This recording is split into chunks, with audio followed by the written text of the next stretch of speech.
began as nothing more than a cluster of thunderstorms, deep in the warm, restless waters of the Caribbean. But within just a few days, that cluster transformed into something far more terrifying, a swirling, unstoppable force of nature that would go down in history. Hurricane Melissa, a name that Jamaicans will never forget, a Category 5 monster that tore through the island with unimaginable fury. Winds screamed at nearly 185 miles per hour, seas rose higher than houses, and entire coastal towns vanished beneath waves.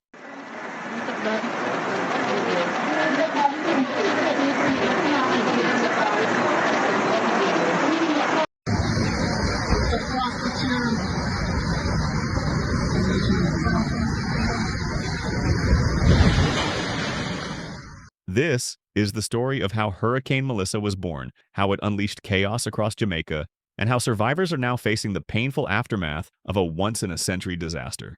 Meteorologists first noticed the disturbance far out in the Caribbean, a mass of thunderstorms feeding on the ocean's record-breaking warmth.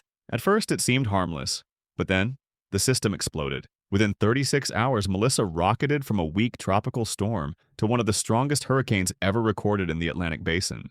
The National Hurricane Center issued its highest-level warning: extremely dangerous conditions expected, catastrophic wind damage, flash floods, and life-threatening storm surge. Unfortunately, every word of that warning came true. Late on October 28, 2025, Melissa made landfall near the town of New Hope in southwestern Jamaica. At that moment, the storm's winds were a staggering 185 miles per hour, shredding everything in their path. Roofs were ripped from homes, trees were torn from the earth, and power lines snapped like twigs. Residents described hearing a sound like a roaring freight train, a deep, relentless rumble that grew louder by the minute. By nightfall, the island was plunged into darkness. Electricity failed. Cell towers went silent. For many, the only sounds left were the screaming wind and the crash of waves tearing through coastal towns.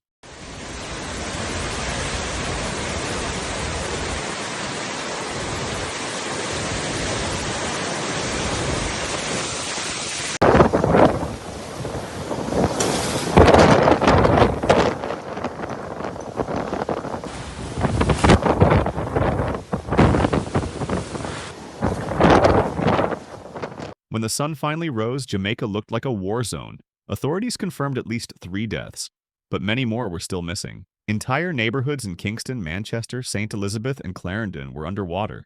Cars floated like toys, roads turned into rivers, and homes built on low ground disappeared beneath the flood.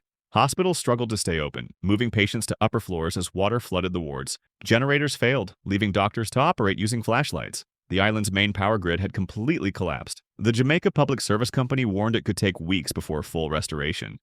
In Kingston, floodwaters surged through downtown streets, and landslides cut off highways leading into the mountains. One survivor said to local radio, "It was like the end of the world. The house was shaking and the wind was screaming. We just prayed it wouldn't fall apart."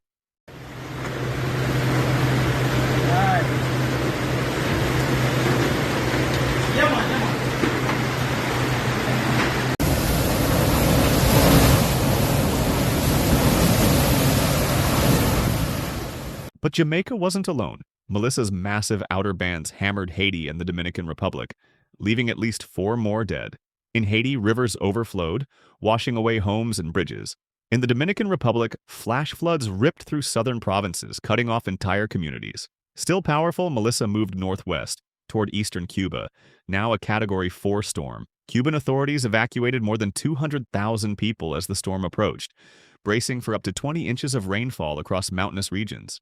The Bahamas soon followed under hurricane warnings, preparing for yet another round of wind, rain, and deadly surf.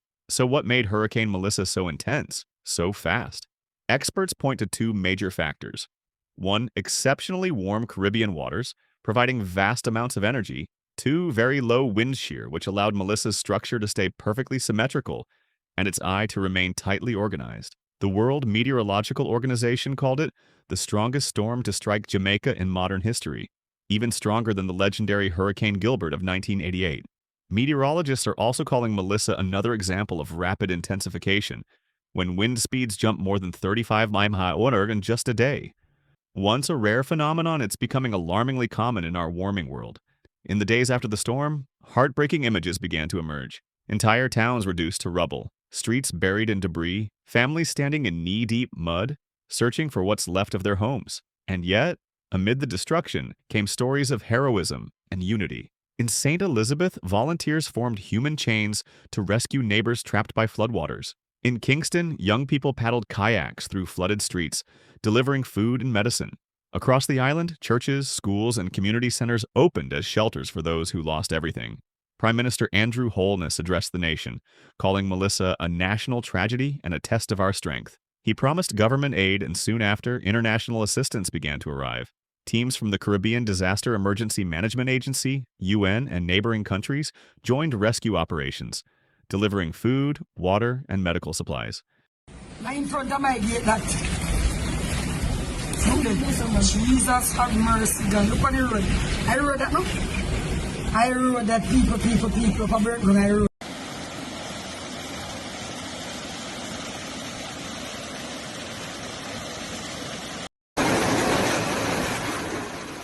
Even after the winds died, danger remained. Floodwaters were still rising in some regions, while contaminated water threatened new health crises. Bridges were unstable, power was out, and many rural communities were still cut off. Engineers and rescue teams worked day and night to reach survivors and restore basic services. Thousands of homes destroyed, farms ruined, businesses shattered, access to clean drinking water dangerously limited. Meteorologists warn that Melissa's remnants could still bring heavy rains across Cuba and the Bahamas, raising the risk of more flooding.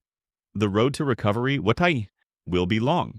Hurricane Melissa will be remembered not only for its record-breaking power, but for what it revealed about the Caribbean's vulnerability and resilience. Governments across the region are now calling for stronger infrastructure, better early warning systems, and faster evacuations.